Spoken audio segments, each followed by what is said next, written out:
This is backed up really by some of the stats. So, for example, last year in 2010, more than 50,000 new jobs were created by new foreign direct investment projects in the UK.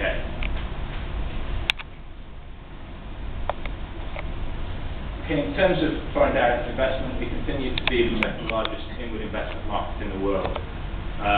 That's historically been the case. We've always been there in the top three, which means that we've got a history of welcoming overseas companies to set up into the UK. Therefore, what you'll find in London and the rest of the UK is professional bodies who have set up to make coming into the market as easy as possible for you. Also, we have a close working relationship with the USA. As you can imagine, the UK is seen as a gateway into Europe, and therefore USA customers in sectors such as software tend to come into the UK market to access the wider EU market.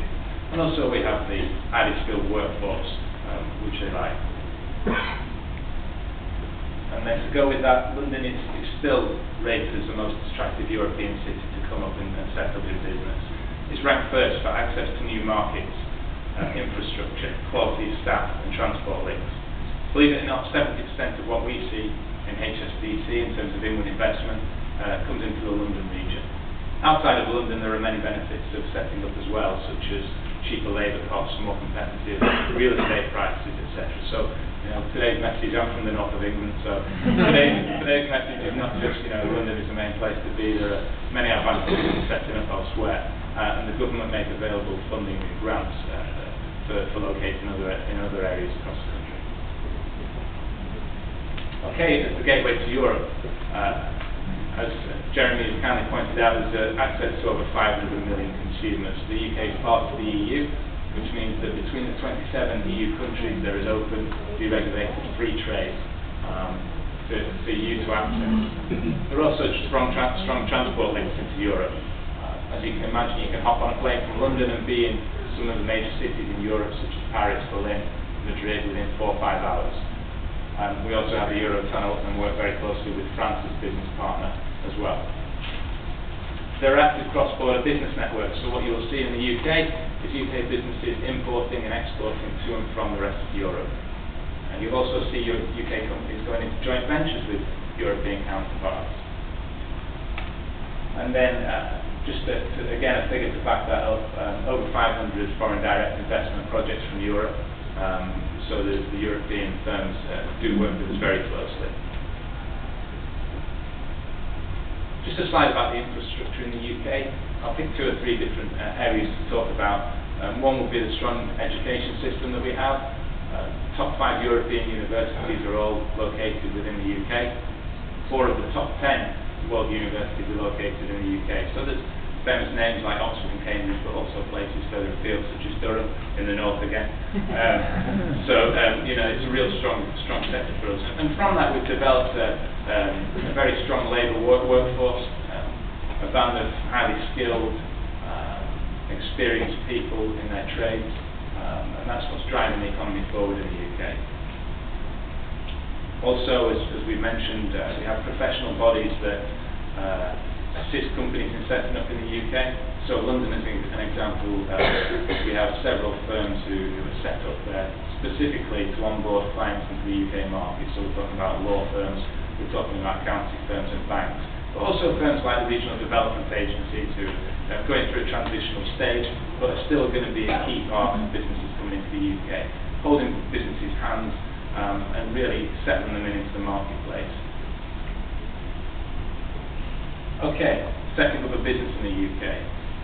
You guys will probably know that being a limited company is what 99% of people do. So most companies who set up in the UK, not only UK companies but overseas companies, choose to be limited. The reason for that is it offers protection to businesses. So to the business owners, to the business directors, there's limited liability. There is still a responsibility of the director or the directors to act responsibly and in the best interest of the company, but consumers, businesses that interact with a limited company are offered more protection through that business model.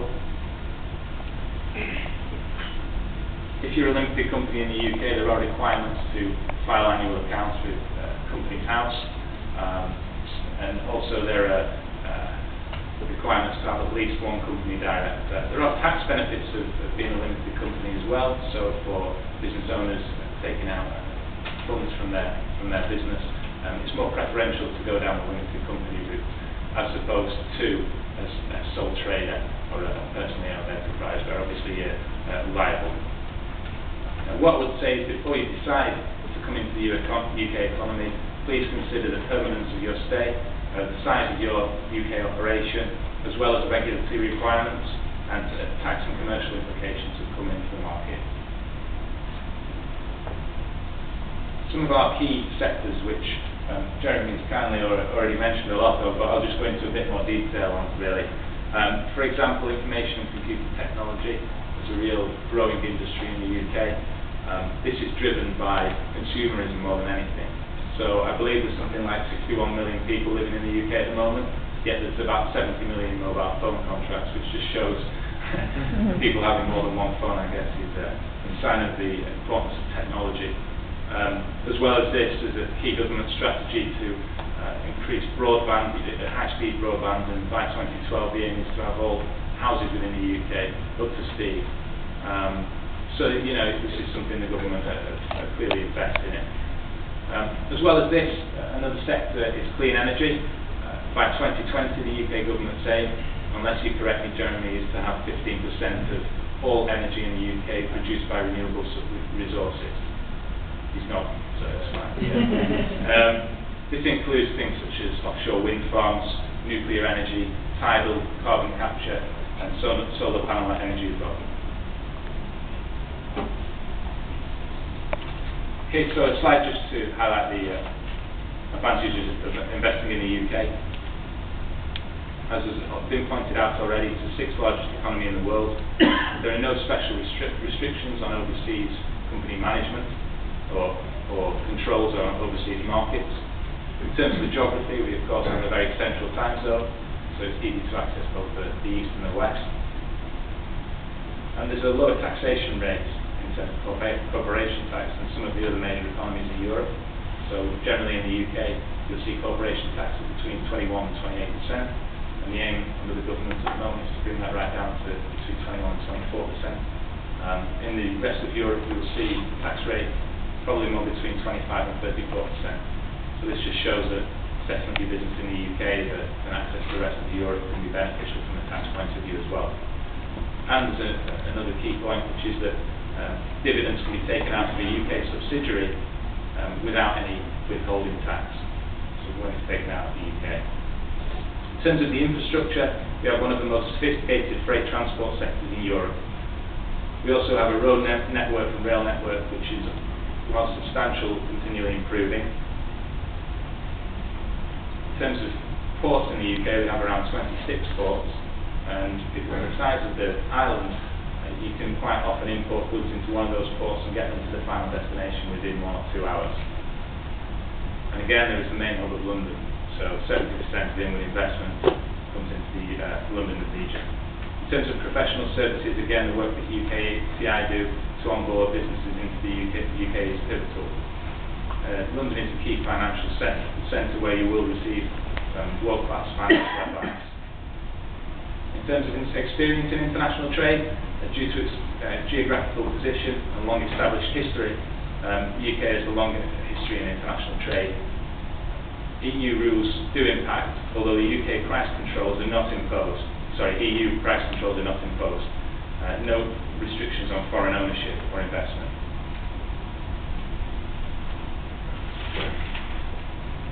There's a flexible and highly skilled workforce in the UK.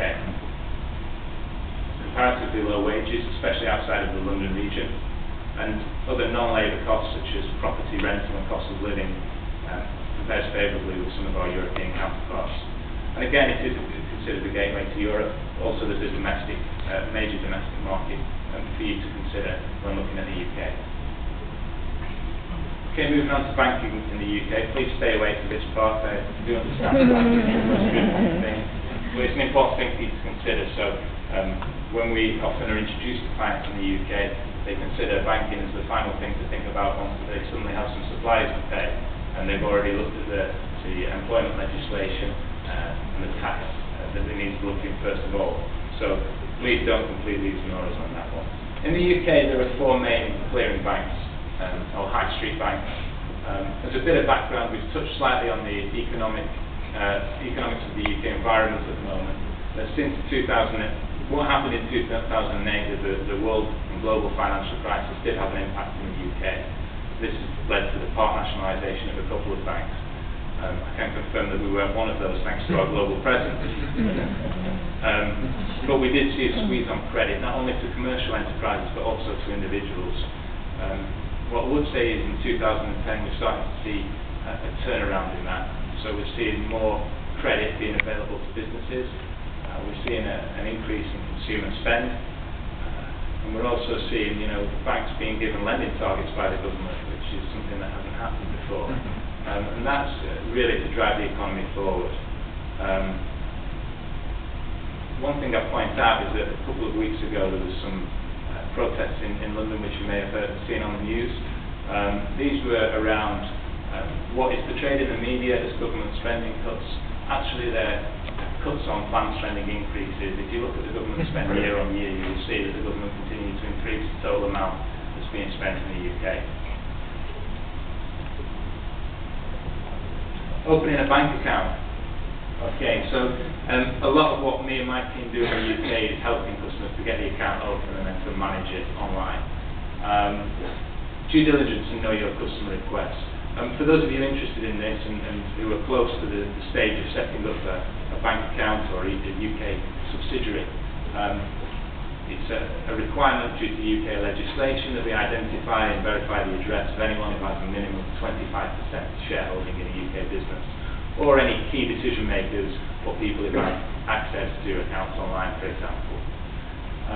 There are several forms and ID requirements, such as application forms and mandates, which stipulate the signing rules for an account. Again, this is what we do day to day, so we would walk you through that process. The key thing here is that you can open an account from Singapore without the need to visit the UK. It's something that a lot of businesses aren't aware that you can do, but you can. So, for example, the documents that I've mentioned there, you would go into your local branch in Singapore, where they would certify the documents and forward them to us. The actual process of opening an account has come on a lot. I think if you go back a few years, everything would be paper copies. Now, we can email application forms to you, which you can complete online and return to us. Of course, it's not just about bank accounts. We do offer a whole range of services, such as online banking, but also financial products and lending if you require funding if you come into the UK market. Don't worry, this computer isn't a modern computer. We have moved on slightly since these days. But online banking, of course, has developed a lot in the last few years. From the days when perhaps it looked a little bit like that, to now what we have, which is sophisticated global banking platforms, systems that can be managed online at the click of a button from anywhere in the world. HSBC Net is one example of that. So you can do things such as draw down trade loans, you can buy your foreign exchange, you can book a forward contract for 12 months' time and know what rate you're going to pay for those products that you're planning to buy then. So it's moved on a lot. You can also do things such as, what you might find useful is, if you're looking at going into the UK market, and maybe you're not going to be based there, but you'll have an office there with some representatives in it, you can give them different levels of delegation in terms of whether they can view accounts or whether they can make payments, and there are limits on those payments as well.